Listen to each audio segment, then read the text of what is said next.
गरीब साध साध सब नेक हैं, आप अपनी ठोरे, जो सतलोक ले जाएंगे वो साधु कोई और।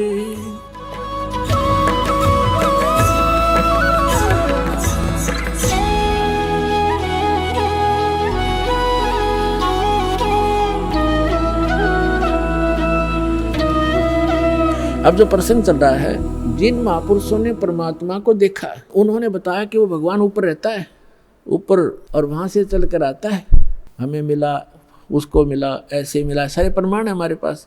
अब वेद क्या बताते उस परमात्मा के बारे में, वो क्या लीला करता है? यदि वेदों में भी वही प्रमाण मिल जाता है जो उन महापुरुषों को मिला जिन्होंने बताया कि मुझे भगवान मिले परमात्मा और सचखंड लेकर गए, मुझे वापस छोड़ा, वो है परम अक्षर ब्रह्म, वो कंप्लीट गॉड है। और उसी वैसी ही लीला वेद बताते हैं, तो आप अपने आप समझ में आ जाना चाहिए, अग्रम अग्रम खत्म हो जानी चाहिए प्राणी की, और बिल्कुल हो जाएगी। और कहते हैं आँखों देख कर भी जो नहीं मानता, जान बूझ साची तजय और करे झूठ तने, ताकि संगत है प्रभु स्वप्न में बिना दी। इसे नालायक आदमी तो कहते स्वप्न में भी नहीं मिला, जो आँखों प्रमाण देख कर फिर बकवास करता है, झूठ बोलता है, रामपाल ये करता है, कहाँ लिखा लिखा दिखाने लग रहा है, मैं सारे सदग्रंथ प्रमाणित कर रहा हूँ, सामने दिखा रहा हूँ, फिर भी कहता है, झूठ बोलता है, तो वो स्वार्थी और काल का पक्का दूत है। उस व्यक्ति का मुंह नहीं लगना चाहिए, उसकी बात नहीं सुननी चाहिए अपना सफल होने के लिए। आप जी को इतना स्पष्ट हुआ कि परमात्मा जब शिशु रूप धारण करके आता है दूसरी सतिथि में, 3 प्रकार से हमारा धारण पोषण करता है, हमारा कल्याण करने के लिए 3 प्रकार के शरीर में वो लीला करता है। एक तो सतलोक में रहता है, वहाँ तो बहुत तेजों में शरीर है, वहाँ से हल्का तेजपन रूप बना करके, और दूसरे सतिथि में एक शिशु रूप धारण करके प्रत्येक युग में परमात्मा मिलते आते हैं, ऐसा लीला करते हैं। उनकी यही लीला परवरिश की लीला कुंवारी गांव से ही होती है। और तीसरी सतिथि में वो महात्मा साधु संत का रूप बना के कभी भी कहीं प्रकट हो जाते हैं और अपनी अच्छी आत्माओं को मिलते हैं, उनको ज्ञान समझाते हैं।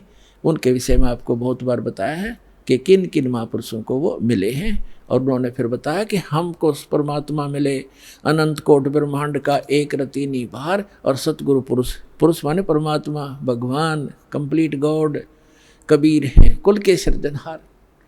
अब वेद क्या बताते हैं परमात्मा की महिमा, क्योंकि परमेश्वर ने कहा कि वेद मेरा भेद है, मैं ना मिलूँ वेदन के माही, और जौन वेद से मैं मिलूँ वो वेद जानते नहीं, कि वेद मेरा भेद है, मेरी महिमा का गुणगान करता है वेद। लेकिन वेदों में वर्णित विधि से मैं मिल नहीं सकता, मेरी महिमा तो कंप्लीट है। लेकिन जिस वेद से, वेद माने ज्ञान से, तत्व ज्ञान से मैं मिलूँ, वो ये चारों वेद जानते नहीं, इनमें वो ज्ञान नहीं है। उसका ज्ञान स्वयं ही परमात्मा ने आके बताया। अरिविश दास को भेज रखा है, लाभ उठाओ प्राणियों। ये देखो, अब आपको ऋग्वेद दिखाते हैं। ये है ऋग्वेद। ये कहाँ से प्रकाशित है? सार्वदेशिक कार्य प्रतिनिधि सभा, महर्षि दानंद भवन, रामलीला मैदान, नई दिल्ली से। ये कौन इसके भाष्य, आर्य भाषा भाष्य, ये मुद्रक है। कमाल की बात है कि जो व्यक्ति परमात्मा को निराकार बताते हैं कि वेदों में निराकार लिखा, वो अनुवाद कर रहे हैं। कैसी अद्भुत लीला उस परम पिता की पुण्यात्माओं आप पर रहम कर रखा है।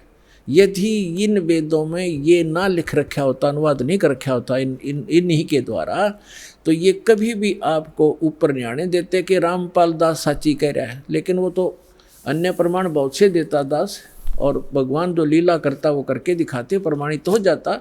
लेकिन और ज़्यादा समय लग जाता, ये भ्रमित करने वालों का दाव लगा रहता। अब इनका दाव कति समाप्त हो गया। इन्होंने अपने कर कमल से अनुवाद कर रखा। अनुवाद सही है, उनकी सोच गलत है, उनका अनुभव गलत है।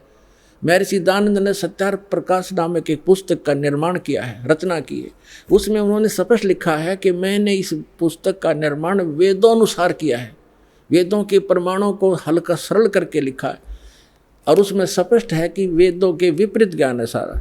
महर्षि दानंद और उसके सारे चेले परमात्मा को निराकार बताते हैं, उसका कोई स्थान नहीं है, वो एक देशीय नहीं है, एक स्थान पर नहीं रहता।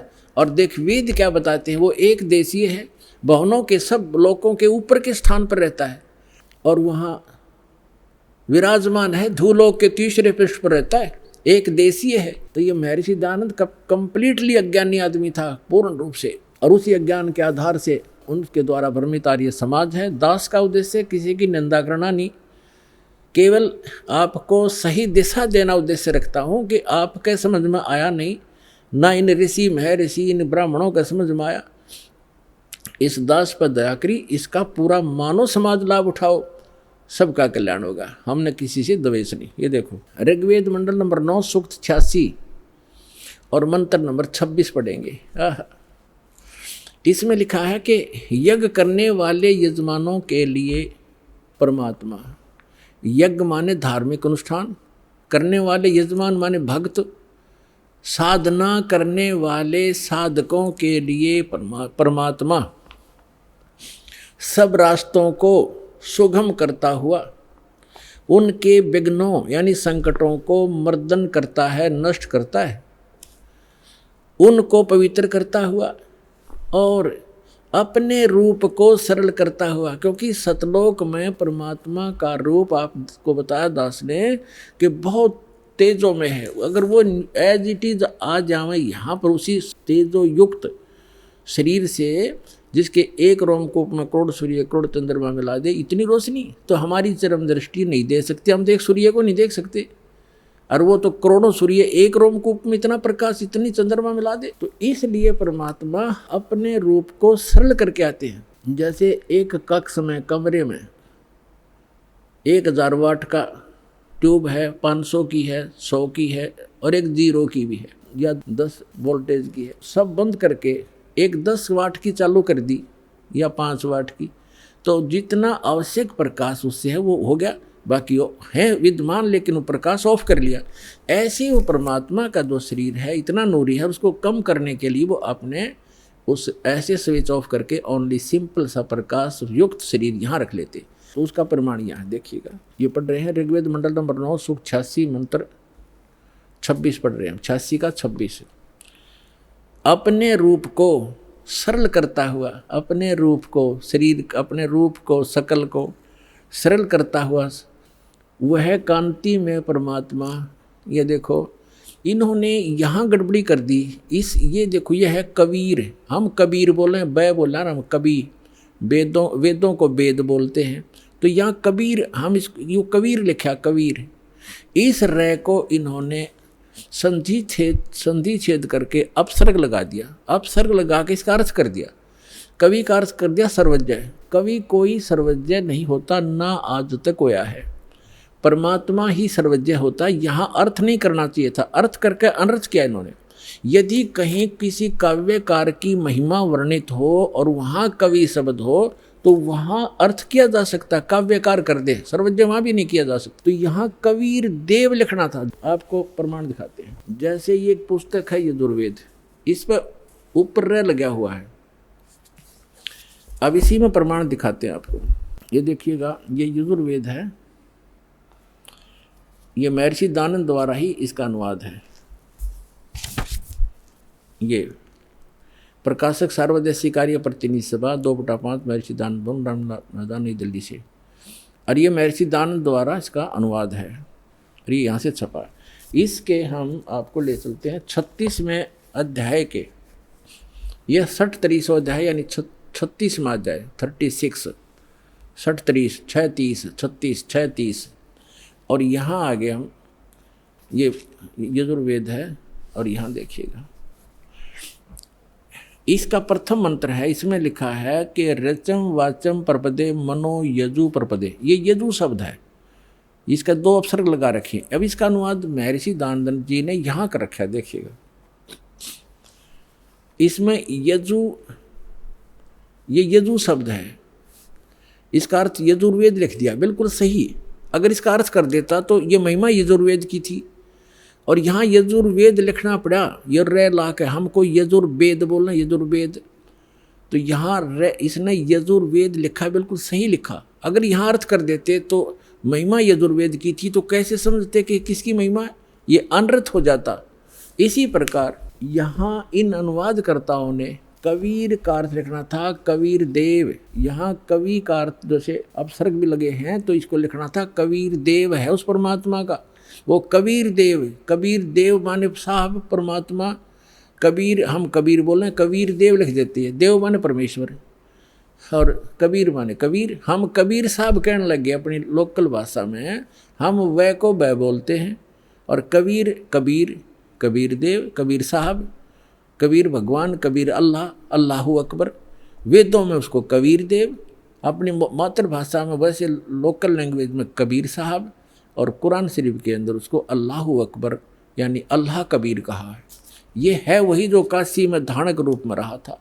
ये उन महापुरुषों ने प्रमाणित भी कर दिया कि हम सुल्तानी नानक तारे दादू को उपदेश दिया, जात जुलाहा भेद नहीं पाया, काशी माए कबीर हुआ, अनंत कोट ब्रह्मांड का एक रति निभार और सतगुरु पुरुष कबीर हैं ये कुल के सिरजनहार। हमने फिर से ऋग्वेद ले लिया, यजुर्वेद रख दिया, क्योंकि अब हम इसको प्रमाणित कर रहे थे। ऋग्वेद मंडल नंबर 9 सूक्त 86 के मंत्र 26 को हम पढ़ रहे हैं। यहाँ आगे थे कि यज्ञ करने वाले यजमानों के लिए परमात्मा, यज्ञ माने धार्मिक अनुष्ठान यानी साधना करने वाले साधकों के लिए परमात्मा, सीधा सार्थ बन जाता है।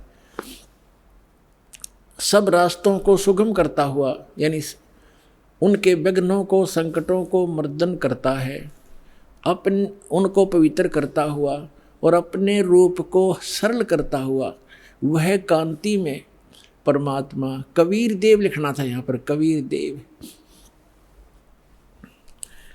विद्युत के समान क्रीड़ा करता हुआ, जैसे बिजली आती है बड़े स्पीड से, वर्णीय पुरुष को प्राप्त होता है। वर्णीय माने अच्छी आत्मा को मिलता है।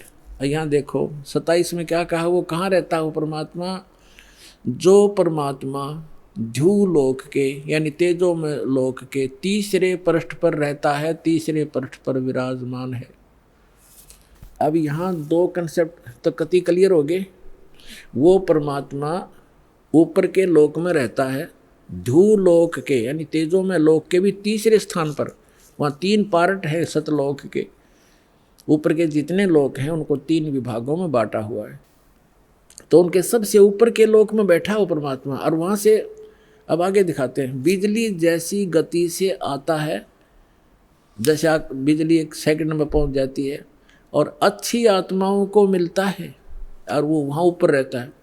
और अब देखो ऋग्वेद मंडल नंबर 9 सूक्त 82 का मंत्र 1 दिखाते हैं, 1 और 2 आपको स्पष्ट कर देगा। ये देखिएगा ऋग्वेद मंडल नंबर 9 सूक्त 82 और मंत्र नंबर इसका यहाँ 82 यहाँ से शुरू होता है, इसका मंत्र 1 है ये रहा। इसमें है कि वो अमर परमात्मा, सोम माने सर्वोत्पादक प्रभु, सबकी उत्पत्ति करने वाला परमात्मा, प्रकाश रूप सद्गुणों की वृष्टि करने वाला, पापों का हरण करने वाला। महर्षि दानंद कहता भगवान पाप नाश नहीं करता, आयुर्वेद कहते हैं पापों का हरण करने वाला, नाश करने वाला है। राजेव, राजा के समान राजेव। ये देखना हम 269 पृष्ठ पर पढ़ रहे, नहीं तो कहेंगे दूसरा पृष्ठ बदल गया होगा। अब 270 पे दिखाते हैं आप, ये 270 राजा के, तो उधर पढ़ दिया समान, राजा के समान दर्शनीय है, दसम देखण योगा है, राजा के समान है देखने में। पृथ्वी आदि लोक लोकांतरों के चारों ओर शब्दमान हो रहा है। वह है वर्णीय पुरुष को, अच्छे आत्मा, अच्छे भगत को, अच्छे व्यक्ति को, जो दृढ़ भक्त है, जो दृढ़ भक्त है, जो पक्के भक्त है, उनको पवित्र करता हुआ प्राप्त होता है, उनको मिलता है। जिस प्रकार विद्युत आकाशीय बिजली स्नेह वाले स्थानों को आधार बनाकर प्राप्त होता है, जैसे पहले वर्षा के दिनों में हमारे घरों में एक कांसी धातु होती थी, कांसी, उसके थाली बेले गिलास कटोरे हुआ करते थे। और हमारी दादी जी कहा करती थी हमारी माताओं से, चाची ताइयों से, कि बाहर जो थाली रखी होती, बेले रखे होते कांसी के, कहा करती इनको अंदर रखो, क्योंकि कांसी की धातु पर, थाली पर बिजली गिर जाती है आकाश की, क्योंकि उसका अट्रैक्शन होता है। तो यहाँ यही कहा है, वेद बता रहे हैं कि वो परमात्मा अपनी उन पुण्य आत्माओं को ऐसे आधार बनाकर प्राप्त होता है, उसका अट्रैक्शन होता है उन अच्छी आत्माओं दृढ़ भक्तों में, जिस प्रकार आकाशीय बिजली धातु विशेष पर अट्रैक्ट होकर उसी पर आधार बनाकर आती है। बता के कसर छोड़ दी, क्या कमी छोड़ दी वेद ने बताने में। अब आगे देखो, ऋग्वेद मंडल नंबर 9 सूक्त 82 का मंत्र नंबर 1 आपने पढ़ लिया। अब दो में क्या बताया है, किस लिए आता है वो। हे परमात्मन, उपदेश करने की इच्छा से आप, ओहो, यानी ज्ञान देने के लिए, यथार्थ ज्ञान देने की इच्छा से आप महापुरुषों को प्राप्त होते हैं। हो गया स्पष्ट कि जैसे आकाशीय बिजली आती है गतिशील होकर के यहाँ आते आप। और देखो ऋग्वेद मंडल नंबर 9 सूक्त 82 का मंत्र नंबर 3 में क्या कहा है, पवित्र यज्ञों में रक्षा से आप प्राप्त होते हैं, पृथ्वी आदि लोकांतरों में गति करते हुए, सर्वव्यापक नहीं, आप है गति करते हुए, ये गलत लिखा है, इन्हें अपनी सोच थोड़ी अड़ाई है। आप माने आप स्वयं गतिशील होकर विराजमान होते हैं। आप स्वयं गतिशील होकर वहाँ से चल कर आते हो, ऊपर धूलोक के तीसरे पृष्ठ में रहते हैं, वहाँ से गतिशील होकर के आप हमारे यहाँ पर आते हो, अच्छी आत्माओं को मिलते हो। अब और ऋग्वेद मंडल नंबर 9 और सूक्त नंबर 54 का मंत्र नंबर 3 दिखाते हैं, देखिएगा। ऋग्वेद मंडल नंबर 9 सूक्त 54 का और मंत्र नंबर 3, इसमें लिखा है कि सूर्य के समान जगत प्रेरक वह यह परमात्मा सोम स्वभाव वाला और जगत प्रकाशक है, और सब लोकों को पवित्र करता हुआ भुवनो ऊपरी तिष्ठति, भुवनो ऊपरी तिष्ठति, संपूर्ण ब्रह्मांडों के ऊर्ध्व भाग, ऊपर के भाग में भी नहीं, वहाँ वर्तमान है, वहाँ रहता है, भी तो इसमें आता ही नहीं, वहाँ रहता है अपने आत्माओं।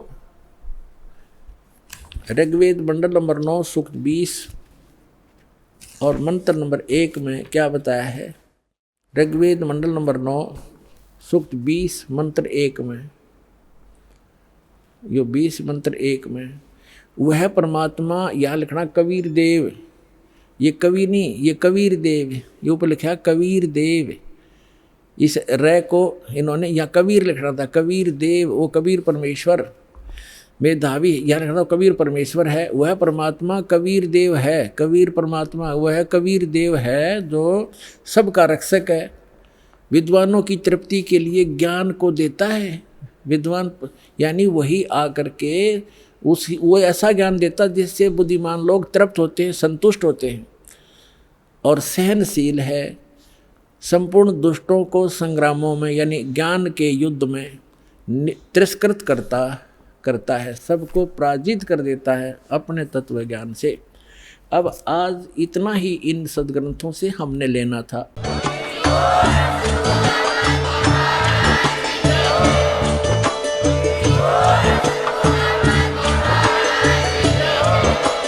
आप सुन रहे थे जगत गुरु तत्वदर्शी संत रामपाल जी महाराज जी के मंगल प्रवचन। अधिक जानकारी के लिए विजिट कीजिए हमारी वेबसाइट www.jagatgururampalji.org। संत रामपाल जी महाराज जी के शुभ आशीर्वाद से पूरे विश्व भर में 500 से भी ज्यादा नाम दीक्षा केंद्र हैं, जिन पर संत रामपाल जी महाराज जी द्वारा ऑनलाइन निशुल्क नाम दीक्षा दी जा रही है। अपने नजदीकी नाम दीक्षा केंद्र का पता करने के लिए संपर्क करें 8222880541।